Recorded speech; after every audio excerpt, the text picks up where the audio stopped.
You're listening to Staying in the Game, a Plum Dragon Herbs podcast where we have conversations about mindset and techniques for staying at the top of your game. I'm your host, Janelle Leatherwood. Leo Rodriguez, welcome to the show today. We're excited to have you on. Yes, thank you for having me. Thank you for coming on. And for our listeners, why don't you tell us a little bit about yourself? Well, I'm 32 years old. I live in New York, and I have always been a martial arts enthusiast. I remember being as a kid, I was always really, really skinny. Mm-hmm. And as we all know, most skinny people just naturally have abs. So my dad, he'd be like, "Oh, you look like Bruce Lee. You're like a little Bruce Lee." And, I remember my dad, he was always into boxing, always just watching it, studying it, explaining it to me, like, "Oh, look at this guy, look at that guy." He used to love Julio Cesar Chavez, who I actually got a picture with like 10 years ago. So that's pretty cool. Yeah. And he signed my gloves as well. So that's even better. That's so cool. Yeah. And my dad, he was always just focused on training and disciplined. He was always well read. He would always just read books on philosophy, and that kind of affected me and my brothers. My older brother, he's been a personal trainer for maybe 20 or more years now, and he's 6 years older than me. So I always learned from my dad, my brother. And so boxing was my first sport. Mm-hmm. So my dad always taught us how to defend ourselves, from all the little bullies around in schools. He was just like, "Okay, I'm going to teach you how to punch, how to move, how to defend yourself." Right. But he never wanted to really train me. Yeah. He always wanted me to study. He's like, "Yeah, study." I would ask my dad, "Hey, can you teach me how to box and do this?" He'd be like, "Yeah, just punch the punching bag, and just work on jab, cross." And he didn't want to go further. When you say he wanted you to study academics, or he wanted you to book wise, he wanted me to be like a nerd. And mm-hmm. his goal, not my goal, his goal was get a college degree, and you'll be great.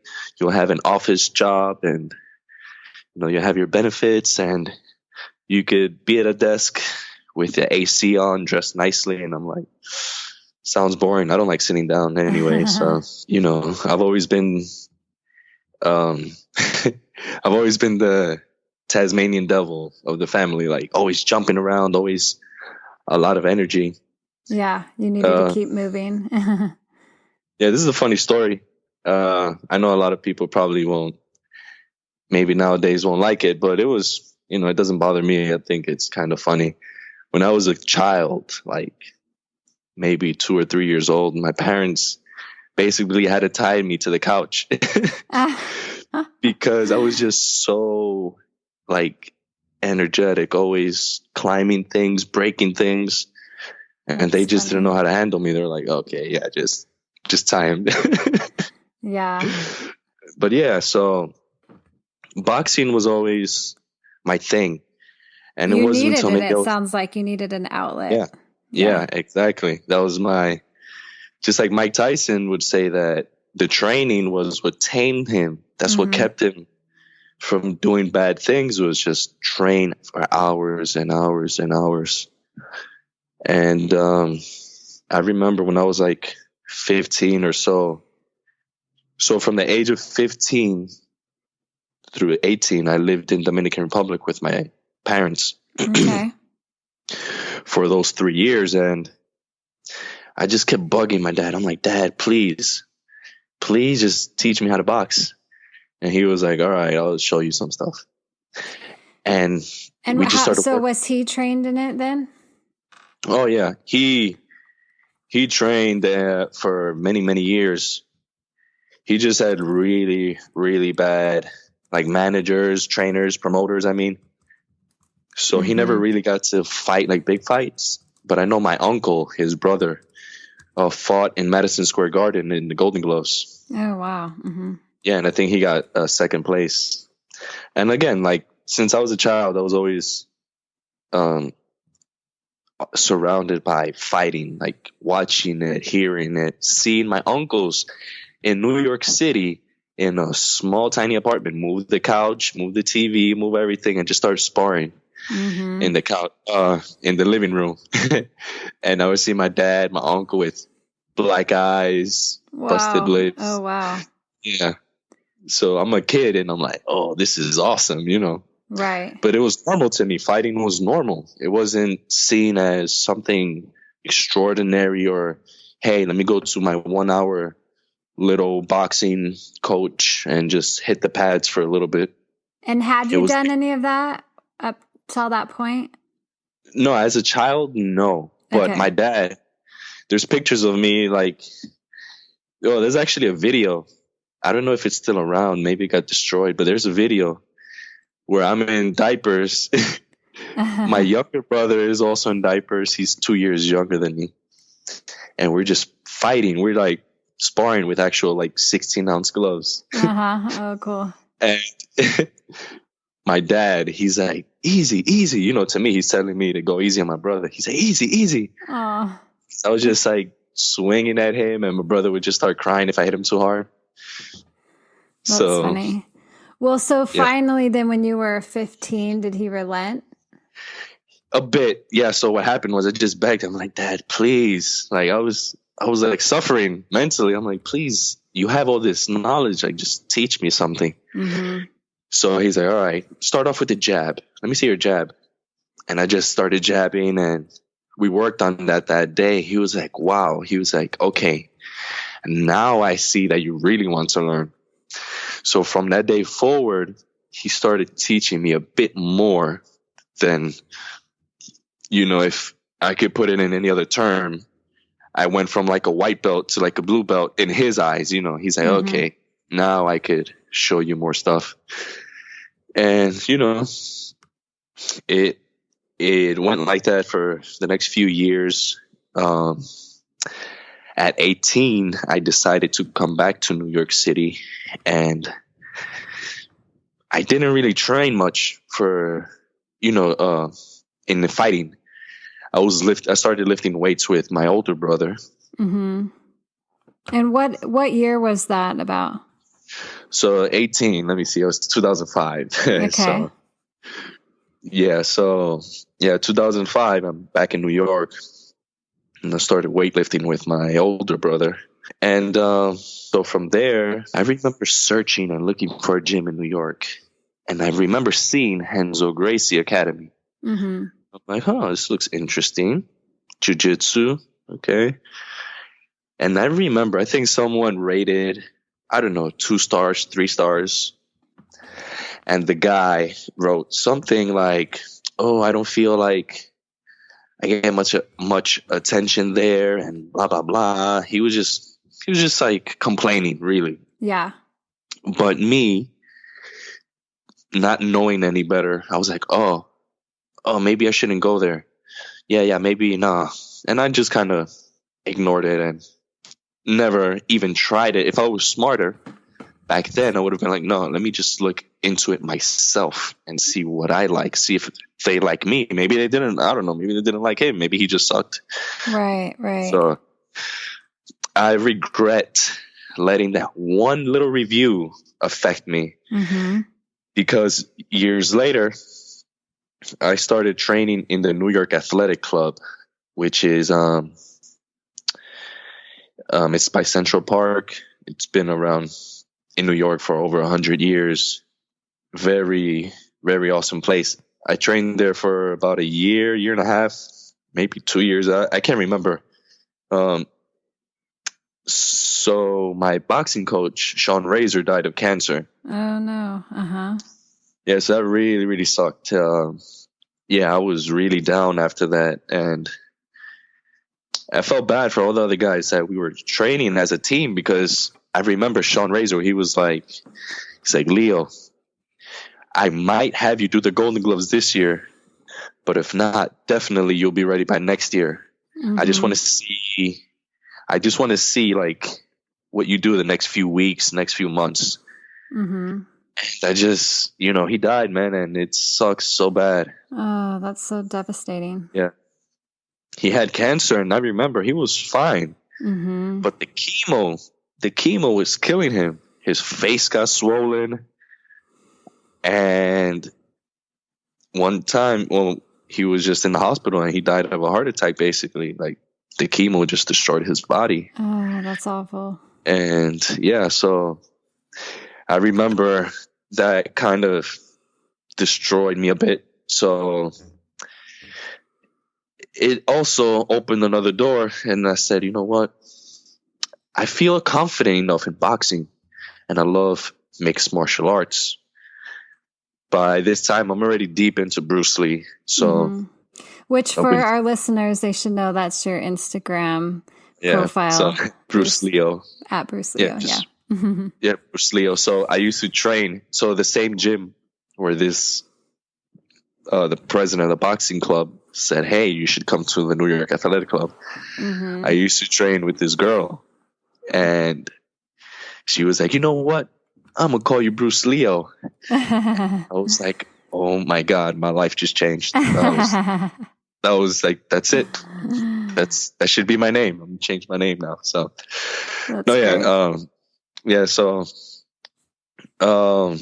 where was I with the boxing? Yeah, so my coach died, and I wanted to get back into something. So I said, okay, I'm confident as an individual. I'm confident with, just throwing hands with someone, just straight boxing. But I'm not confident at all with wrestling, jiujitsu. So I'm like, man, I said, okay.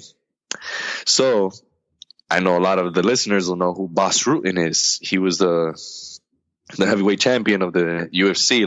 I think he was the first heavyweight champion of the UFC. And I used to send him Twitter messages all the time.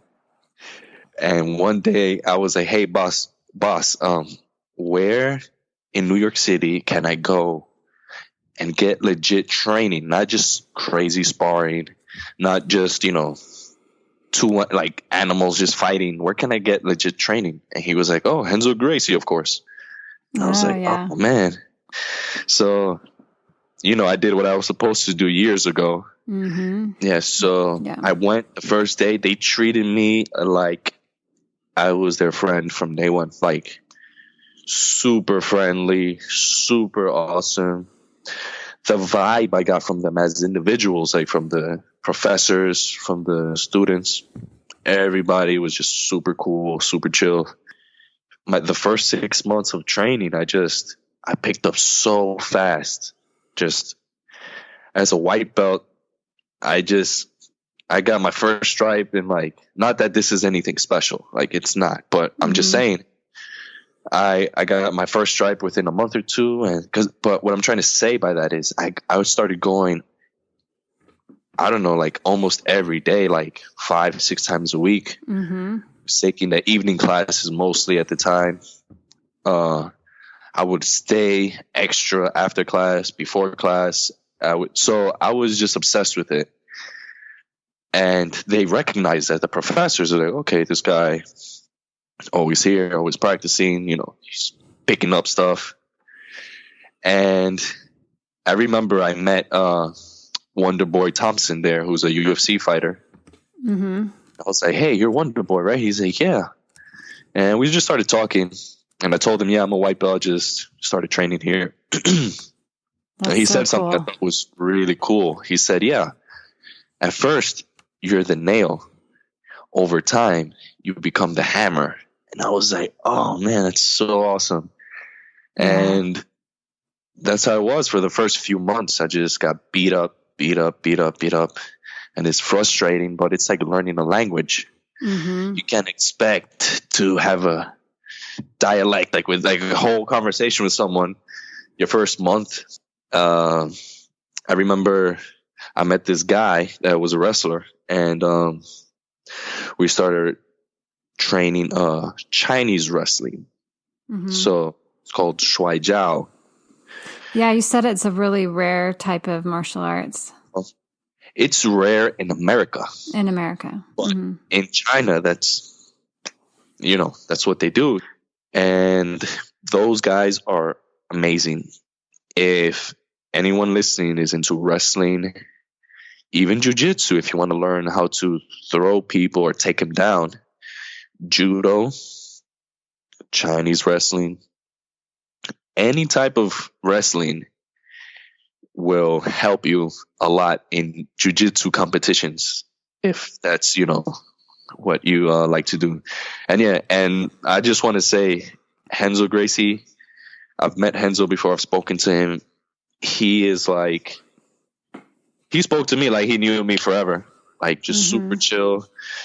The professors, oh man, I love all these guys. They're just amazing. Their personalities, the way they carry themselves. That's one thing I realized too.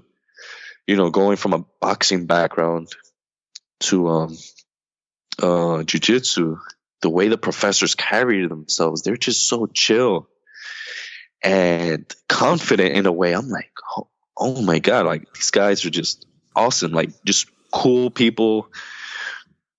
You could tell by, the John Danaher Death Squad, like these guys are just... They're the real thing.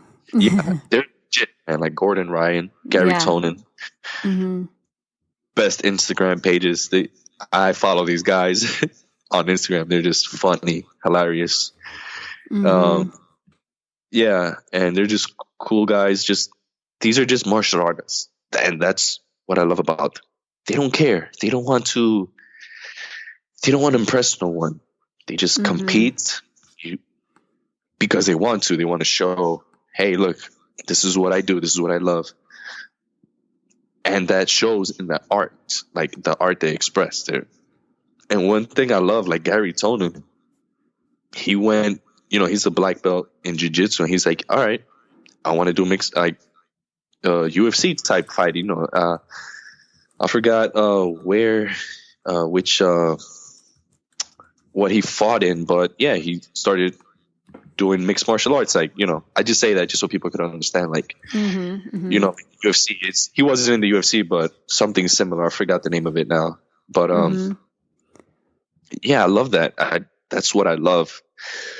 And I want to say also for people that are looking for a place to train, definitely, if you're in New York or anywhere, that's Gracie. Yeah, Gracie's are amazing. Yes. Yeah, and it's funny how they changed the game and got a whole country when, it started in Brazil, because,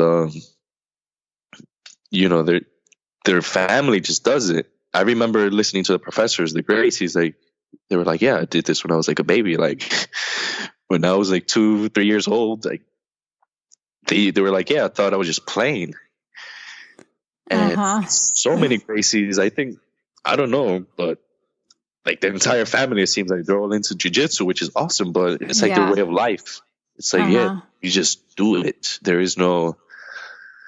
don't put it aside like, oh my God, I have to work first and then do an hour of jiu-jitsu and then whatever. No, it's just a way of life.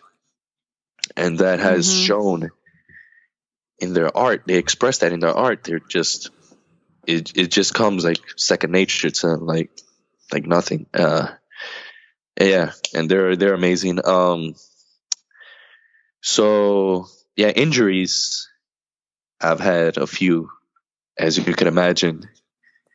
Yeah, I was going to ask you, so did you get injured before or after you started traveling to China? Oh, before most, yeah. So I remember,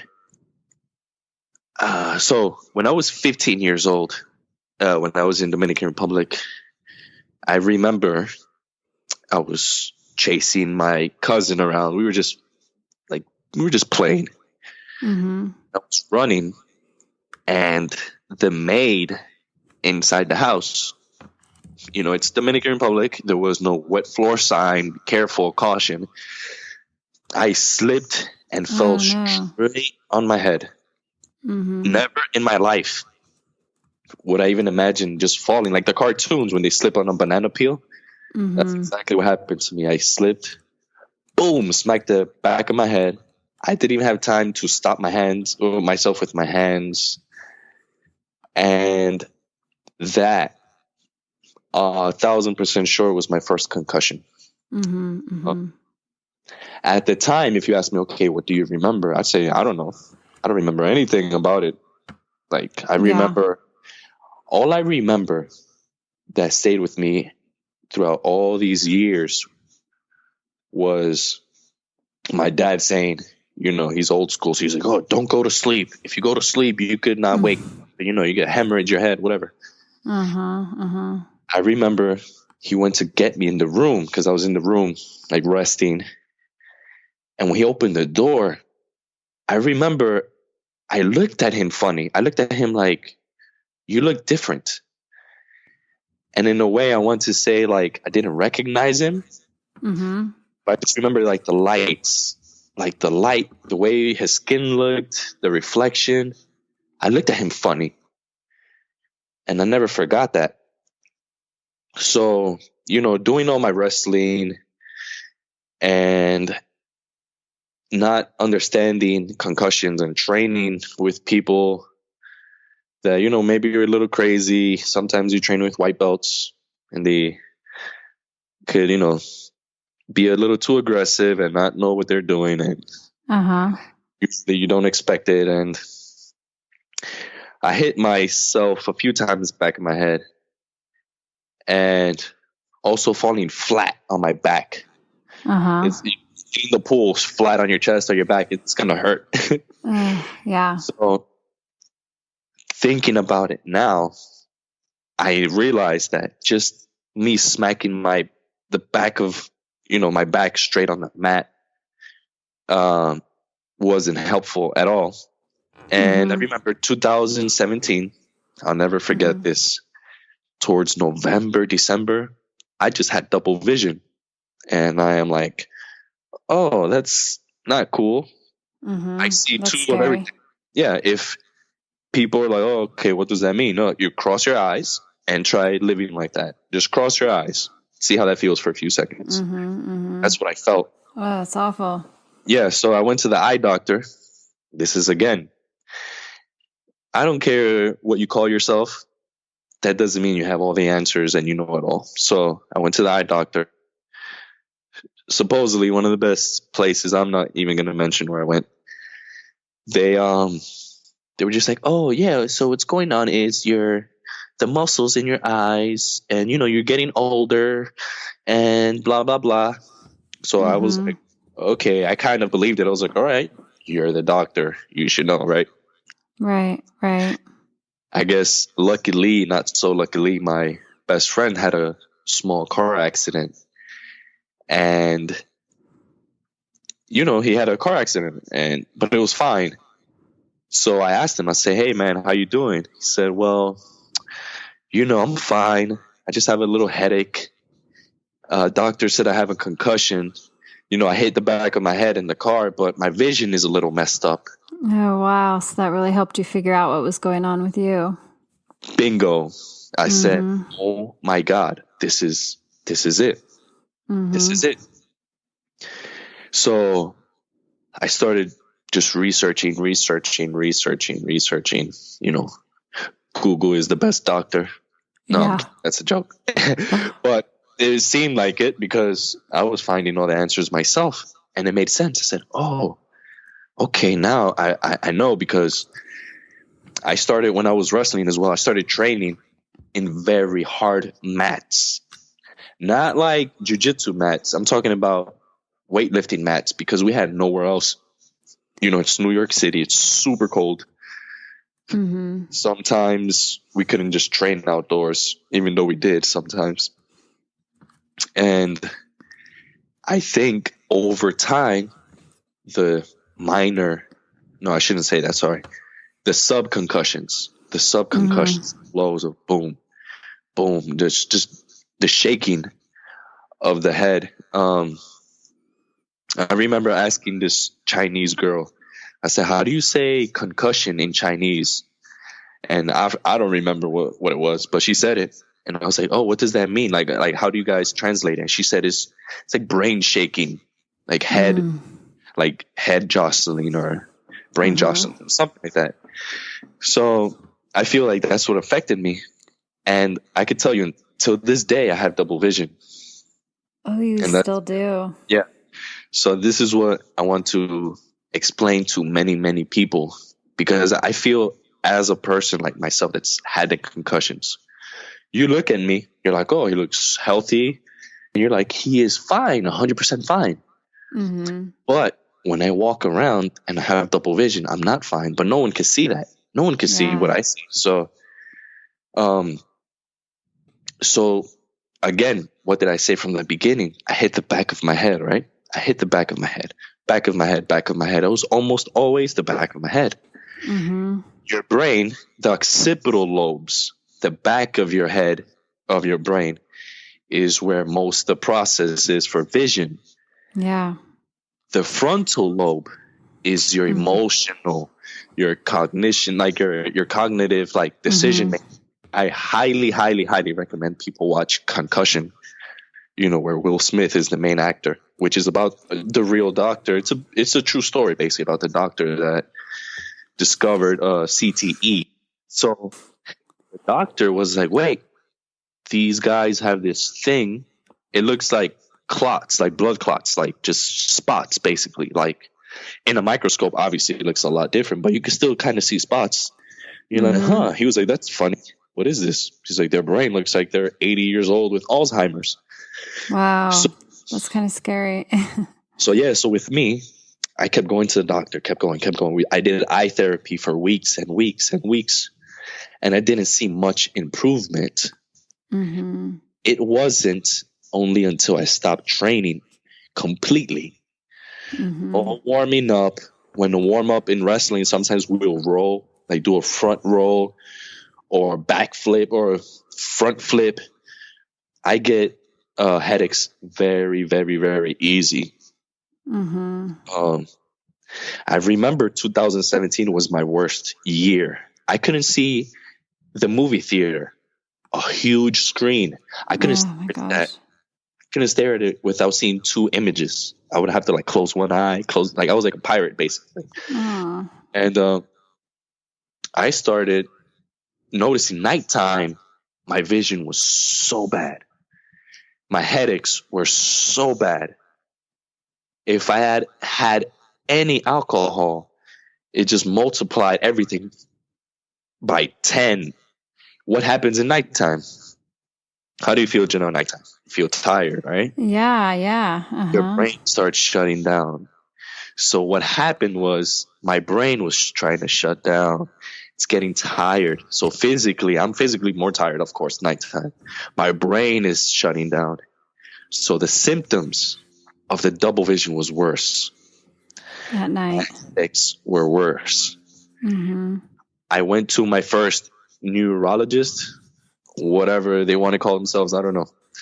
This lady, so I go to this doctor and I'm like, I've had concussions. She's like, how do you know you had a concussion? I'm like, I hit my head a lot, very hard. And she's like, I don't think you had a concussion. I'm like, excuse me? Oh my gosh. Do you know her answer? Her answer to me was, well, unless you didn't pass out, get knocked out, or unless you weren't bleeding from your head, you don't have a concussion. And I was like, oh my God, I cannot believe this person literally just said so much misinformation about concussions. It's crazy. Yeah. I mean, I don't know if she got her degree from Google or whatever university, like online, like for real. This was sad to even think this doctor would say this. And I didn't believe her. Obviously, I was like, yeah, whatever. I was like, just give me my MRI, right?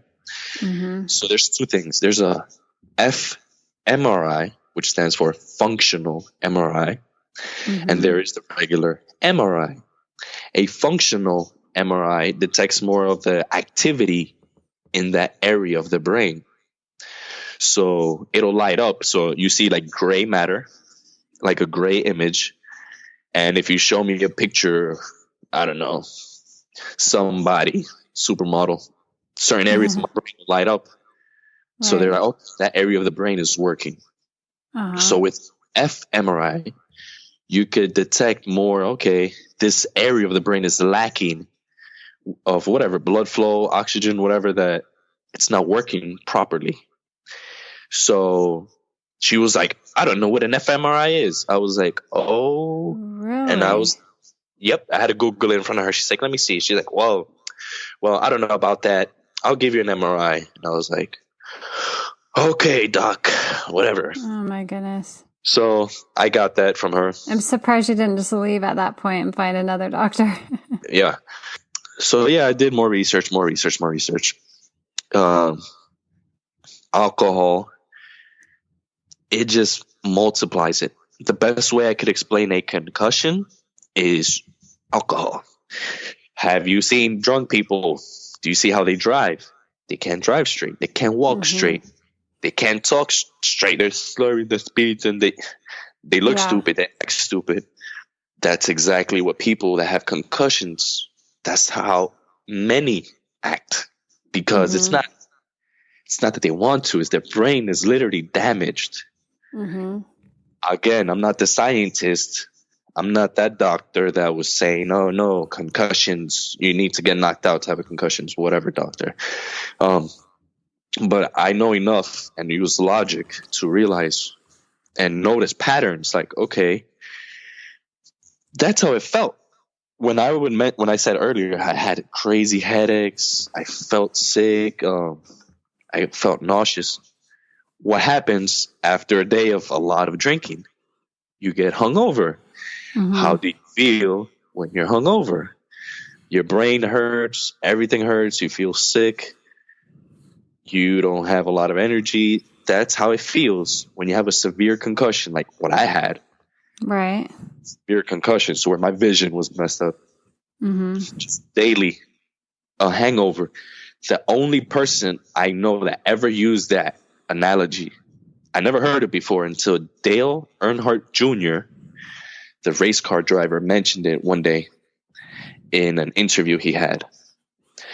So I want to go over, I made a list because obviously my memory is not the best, of who people should listen to or like research on their own for concussions is Chris Nowinski, PhD. He was the wrestler. I forgot what they used to call him. But Chris Nowinski, Dr. Amen. So Dr. Amen, just how it's spelled. Kevin Pierce, who was a snowboarder. He was like world record breaker and everything. I just learned about him a few days ago, actually. And I messaged him on Instagram. He responded. I told him I had the double vision. He also mentioned he had double vision. Wow. And one thing he said. And he's the co-founder of the Love Your Brain Foundation. Yes, exactly. Which is, they also have their own Instagram page. So Kevin Pierce, in a TED Talk, I think it was, he said, I see you guys fine now, but if I tilt my head at a certain angle, I see double vision. I remember saying the same thing to the eye doctor. I said, hey, doc, I noticed if I tilt my head this way, I can see better. I don't have that double vision. Of course, I get the best doctors, and the doctor said, oh, you're just using different muscles. That's their answer. Like a basic, nothing. I don't know, whatever. Joe Namath, the ex-football player, Joe Namath, he speaks a lot about hyperbaric oxygen chambers. Yeah. He said he reversed, even on himself, there's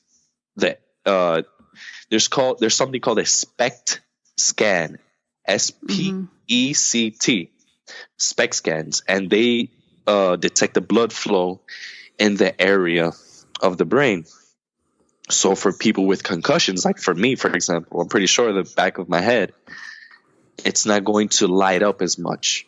the blood to that area is pretty bad. So Joe Namath, he did a thing in Florida where he went inside a hyperbaric oxygen chamber over 40 times. And before and after, they gave him a SPECT scan, and they could see the improvement of, oh, now you have more areas in your brain lighting up. Mm-hmm.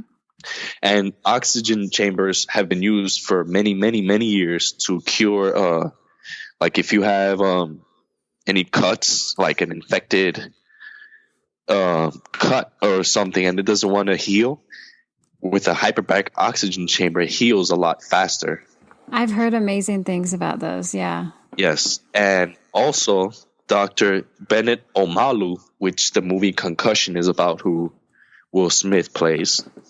Dale Earnhardt Jr., who I mentioned, he also had vision. His vision was so bad, he said, I think he mentions it in some podcast or whatever, that when he would walk, every step he took, the bouncing of it, his vision would be the same thing.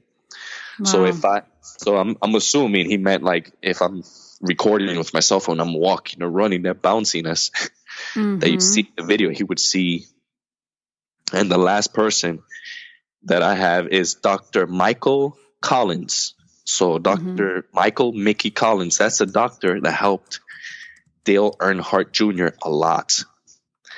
So all the listeners should, again, if they're interested in concussions or brain health or brain healing, search these guys, because these guys are legit.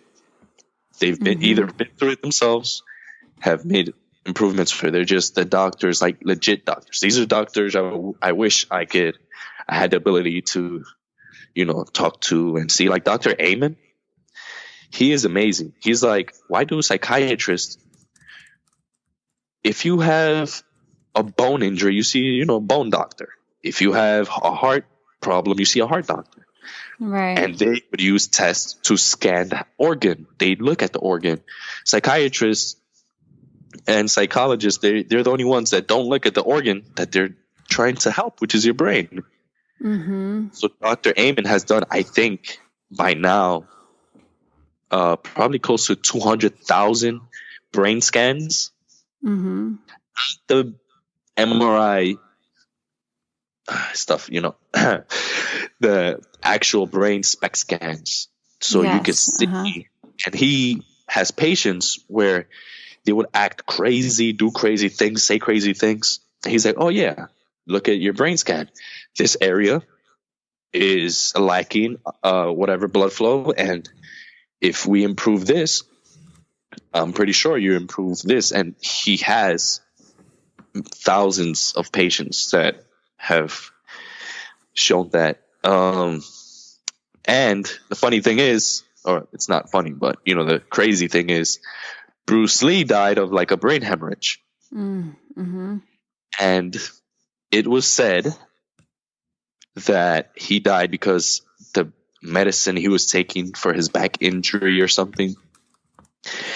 And one thing that you won't really hear in the popular or the, from the family or anything, is that when Bruce Lee died, he had cannabis leaves in his stomach. So Bruce Lee, a lot of people don't know this, he would consume like hashish or cannabis for pain, and it's medicine. So in my search, in like going through Bruce Lee and reading all his stuff, he used to do iron palm training with James Lee. Oh yeah. That the name, again, this is what people like, oh, James Lee, that must be his cousin or his brother. No, that's just the name. There's a million Lees. James Lee is not a family member. He was just a guy that when Bruce Lee was around, so in 1964, Bruce Lee moved to Oakland to practice and train with James Lee. I actually think, if I'm correct, Bruce Lee lived with James Lee because James Lee's wife died. And I know Bruce Lee helped a lot but no one talks about James Lee for some reason, which I don't understand. Mm-hmm. So James Lee was the guy that got Bruce Lee into bodybuilding. So that crazy looking physique that Bruce Lee had, that came from learning from James Lee, who was an amazing martial artist. Wow, that's interesting. Yeah, so James Lee used to practice iron palm training, iron hand training. And the only way you could train that genuinely, not like hocus pocus, Harry Potter, whatever, is by using Jiao. Mm-hmm. So you guys have Jiao, and you guys have one of the best Jiaos that I've tried. And thank you. yeah, so what James Lee would do, what he said, you put Jiao on whatever it is. Just say, for example, to make it easy, your hands, right? You put it on your hands. He would rub it, smack his hands, slap his hands. You're trying to get the area to get hot, and the blood to start flowing there. And that helps so much with avoiding injuries. And it also helps with healing.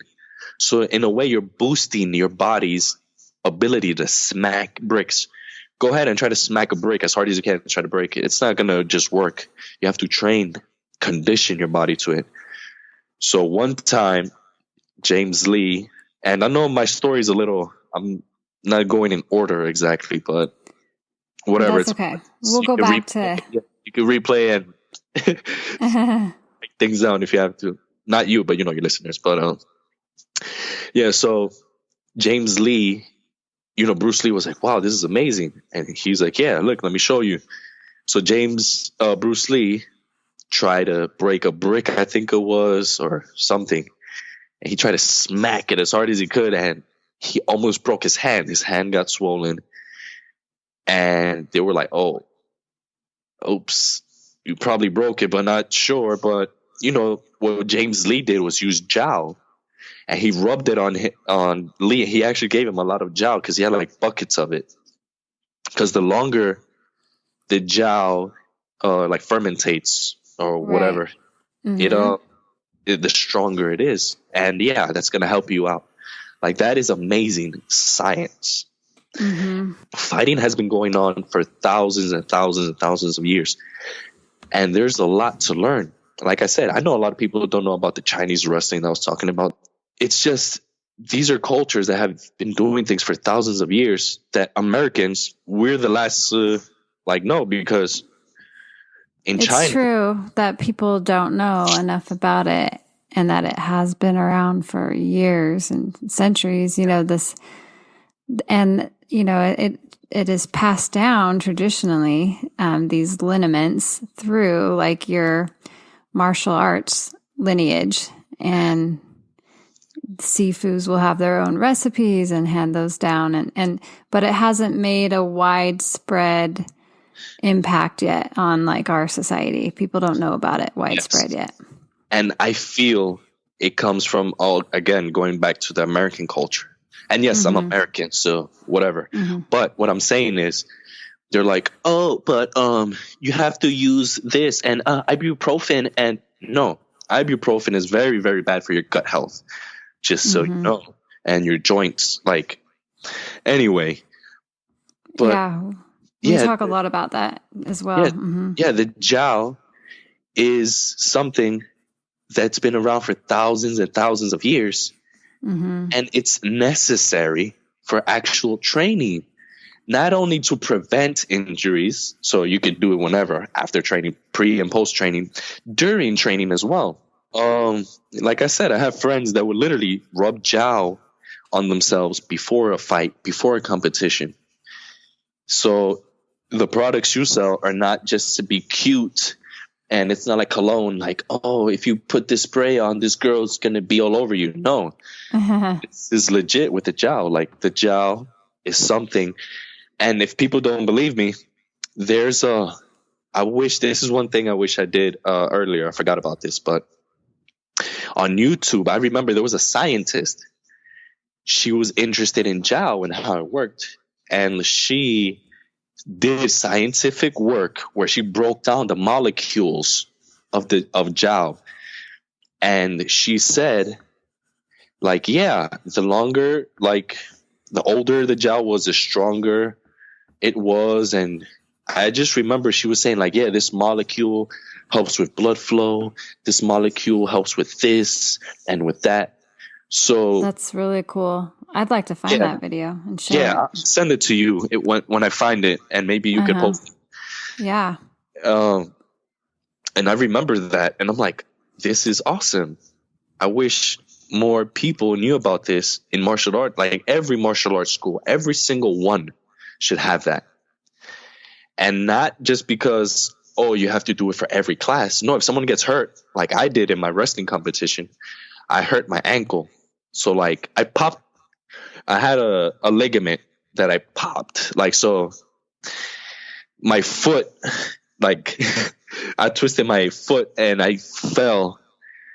Like, just make believe like I'm doing a single leg squat on the side of my foot. Like knife hand, like knife foot, whatever. Yeah. So I was going down. I tried to pick myself up, which was stupid. I should have just let myself drop, but I tried to force myself up, and all my weight was on the side of my ankle, and it just popped. It went pop.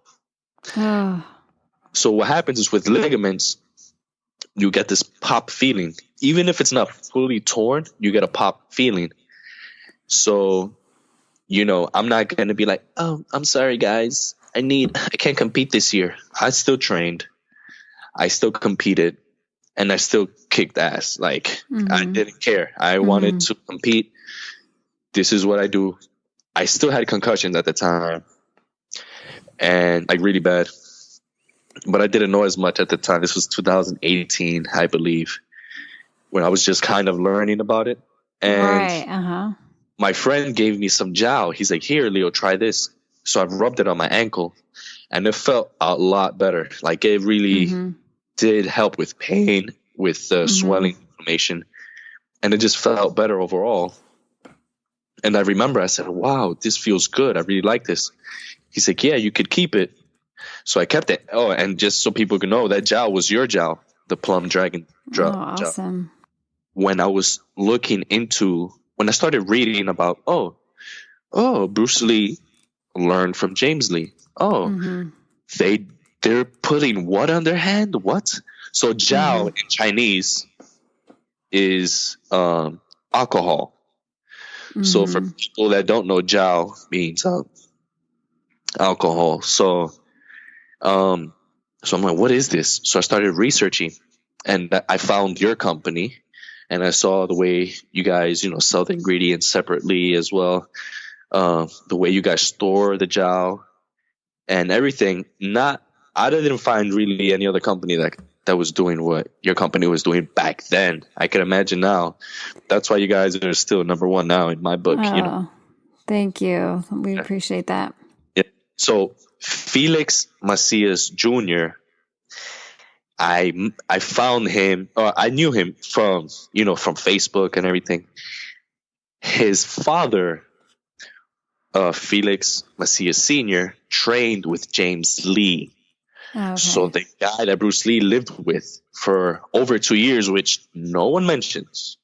And when I say no one, I mean, when you see these little Bruce Lee documentaries, Bruce Lee moved to Oakland, they don't say who he stayed with. They don't say who he trained with. He was training with James Lee. James Lee was 20 years older than Bruce Lee. So at this time, Bruce Lee's 24 years old. James Lee's 44 years old. So as you can imagine, Bruce Lee's like this young, super hyper. So Bruce Lee, he wanted to be a doctor when he was a kid. So when he was a teenager, he wanted to be a doctor. So he was always studying. He always wanted to know more. He always was interested. Like, I need to know. I need to learn. I need to know. I need to know. But it just so happened, having poor vision, one leg longer than the other by like an inch and a half, he chose Wing Chun, because Wing Chun, you fight up close. So he was like, okay, I'm going to do Wing Chun because that sounds like the best thing I could do because my vision is off. He didn't have good vision. So Bruce Lee used he used contact lenses when he would do movies and a whole bunch of stuff. Oh, so so James Lee, who literally, so Jeet Kune Do, this is what I should say.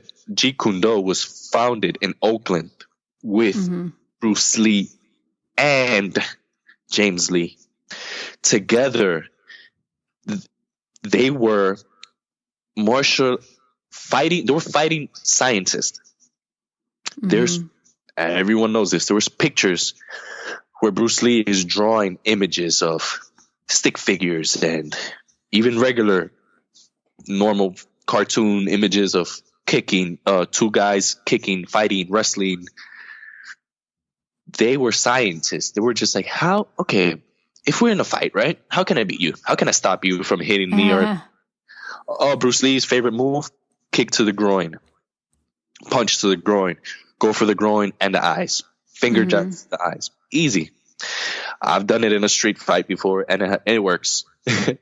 New York City, in the subway, punch some guy in the groin, a lot bigger than me. I'm 170 pounds. This guy was like 100 pounds. He stopped real quick. But it changes, these guys that, I'm a boxer. I'm going to punch this guy. I'm going to knock him out. Okay. When that guy unexpectedly just drops down, punches you, or just kicks you straight in the groin, or finger jabs you in the eye or something like that. That's just examples. You're going to be like, oh, wait a minute. That's not fair. Yeah, exactly. Because Bruce Lee and James Lee weren't thinking about fair. So you see a lot of people talking about, we do Jeet Kune Do and we come straight from the lineage and we have certificates and we're doing this. The real lineage of Jeet Kune Do that I know for a fact, I don't know about any other people in the world, but that I know personally as a fact, is Felix Macias in California. So whoever wants to learn more about like the history of Jow, like, because Bruce Lee was also into that too. James Lee taught Bruce Lee how to make Jow. So yeah, Bruce Lee, there is some interesting stuff on that I'm actually looking up right now. I don't know that it mentions it in this one Black Belt magazine article, but it does talk about how the man who helped make Bruce Lee a success was James Lee. Yes, and I think maybe you just said it right there. Maybe that's why they don't promote James Lee as much, or you don't hear it like in certain things in documentaries, because they don't want to mention that this guy that helped. They want to make it seem like Bruce Lee was the master and creator of it. Trust me, he was, but you have to give credit where credit is due. And everyone, obviously I love Bruce Lee more than anybody. So there's this other really fascinating article that I think maybe we can put links to these. It's Inside Kung Fu, the 1975 edition, and it talks about Dit Da Jow and Bruce Lee and James Lee in there as well. Yes. You've probably come across these. Yes. Yeah. And one thing I love about reading these guys' books, so James Lee has a son named Greg Lon Lee. So Greglon Lee. And he has like 2 or 3 books. There's a book called The Dragon and the Tiger, basically Bruce Lee and James Lee. There's volume 1, volume 2. Those were the books that spoke about James Lee teaching Bruce Lee about iron palm, using Jow, using Jow before training, during training, post training, for injury preventions. And yeah, man, like these are things that these guys were doing. James Lee was a welder. He was welding the ships in Pearl Harbor when they attacked, the Japanese attacked. He was like working like 20 hours a day, 18 hours a day welding. And he was welding his own, he was making like his own little dummies his things. Like a lot of people, if you search like Bruce Lee, iron hand or palm training or conditioning or something, you'll see him punching rice. You'll see him using certain equipment that looks like it was made in a backyard by this Frankenstein martial arts scientist. Mm-hmm. And that was James Lee. He was the master of like, yo, you want to learn how to kick? Yo, we should make this own thing.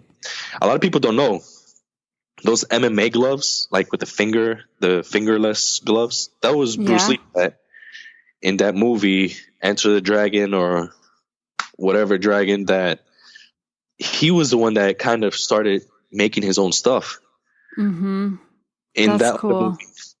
movie, where he uses like pads, like to kick people. Like there was no equipment around for that. It was Bruce Lee and James Lee creating all these things. Like, yo, you know what? Yeah, we should do this. Oh, look, this will help. And again, going back, I'm talking about James Lee and Bruce Lee, but this is from their culture, their Chinese culture of, Wing Chun, all these cultures, all these martial arts from these cultures, they've been doing it for thousands of years. It's nothing new. It's probably new to certain Americans that are just like, oh, UFC. I'm not taking away from UFC fighters. Believe me. Right. That's another. People will say, oh, I bet the UFC fighter kick your butt. Yeah, I know. I'm not saying that. What I'm saying is the training, they have to look at it differently instead of, oh, let me YouTube this guy that was just born yesterday, started doing 80 push-ups and 50 pull-ups, and he's just naturally fit and thinks he could fight. Let me learn from him. No. Learn from history. Learn why Bruce Lee was called the best. Learn he was the best because he learned from everyone. That's what Jeet Kune Do is. Learn whatever. I don't care if it's Wing Chun, Jiujitsu, wrestling. Learn where there's no gaps in your game. So, like I said, oh man, I'm good at boxing. I'm not confident with a jiu-jitsu fighter or wrestler. So what I do, I started learning it. Easy. Am I an expert in them? No. Do I want to be? Yes. So what do I keep doing? Keep training. Hey, how do you have iron palms strong enough to smack a brick and break it in two? Guess what? You're not just going to do it just because your will is so strong and I believe in it and I'm going to turn Super Saiyan. No, you do it because you train over and over properly using Jiao. And yeah, if you have back pain, use Jiao. If you have joint pain, use Jiao. They don't, like, a lot of guys don't know how serious and legit Jiao is and how it's used and why it's used. Like, do you think really they just wanted to waste their time? Hey, you know what? Hey, just put this on you and yeah, you're going to have superpowers. No, it's, you see it. Your body starts turning red. James Lee would start smacking his body, like I said, start smacking the Jiao on himself before, during, and after training to prevent injuries. And yeah, so people, I say, look up all the names I gave you. James Lee, Bruce Lee, the concussion stuff, Felix Macias Jr., who's still training and doing his stuff in Oakland, JKD. Super cool guy. And you could hear it when they speak. And if people are like, well, Leo, why aren't you an expert in fighting? It was hard for me to find good teachers. Because I'm the type of guy, just because you say, oh, Leo, my name's Janelle, I have the best Jiao in the world, I'll be like, yeah, I have to try it. And unless I see like, oh, okay, wow, this is really good, I won't believe it. And I have tried it before, so I know it's good. And if someone says, hey, I could train you, I'm a good boxing coach. Okay, what's your background? What have you done? If Mike Tyson says, Leo, I'll train you boxing, I'm not going to be like, I don't know, man, you're kind of old now. I don't care. Look at Mike Tyson's coach, Cus D'Amato. He was like 80 years old, out of shape. It didn't matter because his knowledge the history, the experience he had and knew when he was younger and all the years. That's what matters. And what did Mike Tyson do? He listened to everything Cus D'Amato said. He was open. He studied. They studied 24/7. Again, this isn't a, hey, I'm going to do I just bought a Groupon and I'm going to do 30-minute boxing class. No, this is for legit martial artists. If you're a martial artist, if you're an owner or a trainer at a martial arts school, you need to have Jow. It's not a maybe. You guys heard it. Yeah, do your research, for real. Do your research. Yeah, well, and that's good because we want people to do their research. And we do, I don't know if everyone knows that we have a great blog that explains lots about Dit Da Jow and how to use it and why it works and what to use it for. So that could be a good resource for people as well. As in conjunction with testimonials from people like you who have tried it and have seen really amazing results. I want to ask you, I want to just kind of go back and tie a few loose ends. So tell me, did you finish telling me about the one that gave you Jow? So Felix Macias, when I started reading the books and I'm like, Jow, what's this Jow? Oh, wow, this sounds amazing. Why don't I know about this? I like I said, I researched, I found your company, and I just, I've already been a friend of his through Facebook and everything, and, associated with his school. So I messaged him. I said, hey, do you have any Jow? He said, yeah, I have some. So he just had his own personal stuff that he made. Again, this is traditional, like Chinese medicine that every person has their own stuff. It's like a recipe, literally like a baking recipe. Make my cake. Cool. There's a billion cakes you can make. It just so happened that I was lucky enough to have a friend like him that knew how to make it and made it. And he didn't sell it to me. He was just like, here, this is my personal stuff. You can have some. And yeah, and I said, he's a legit martial artist. Like when you speak to him, he's actually a really good guy to have on the podcast too. Like I'd highly recommend, because like I said, his dad trained with James Lee and Felix Macias. There's pictures. I have a picture that's black and white where it's Felix Macias Jr., Senior, and James Lee together in a picture. So he knew James Lee. I mean, he was a child, but he hung out with James Lee's son, Greg Lon Lee, who wrote the books. And, they all know each other from California. Yeah.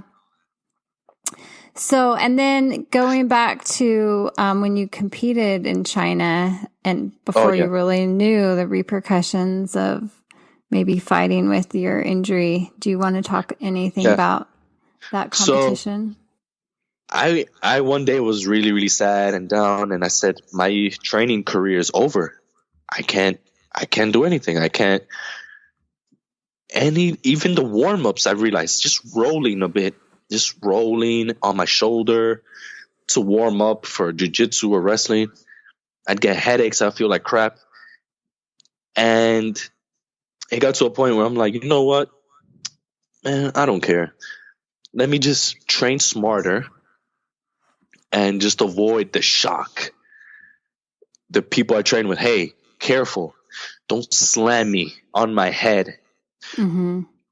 So you've been able to avoid injuries to your head doing jiu-jitsu? Yeah. Oh, yeah. So jiu-jitsu is an amazing, amazing art because you don't need impact. You don't need blunt force. You don't need to knock someone out. You could put him to sleep, but you could start on the ground.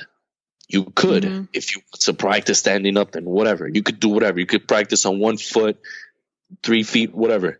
But what I'm saying is, and I just say that because there's always going to be that one person that's going to comment, well, jiu-jitsu. Okay, yeah, but, the thing is, jiu-jitsu, I still do jiu-jitsu. I was actually training last Friday for like an hour and a half. but you also have to be careful with who you train with. That's what I say.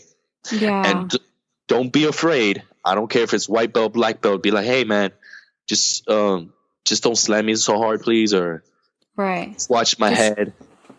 Yeah.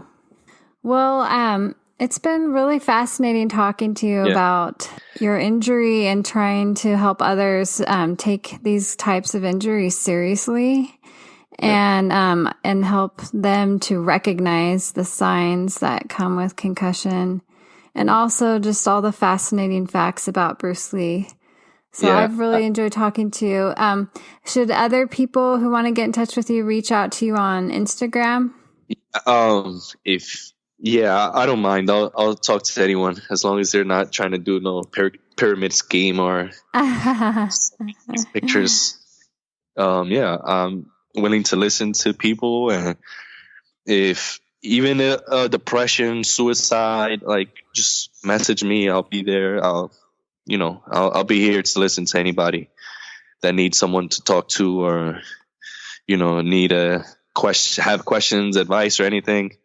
Mm-hmm. And that's pretty much really it. Great.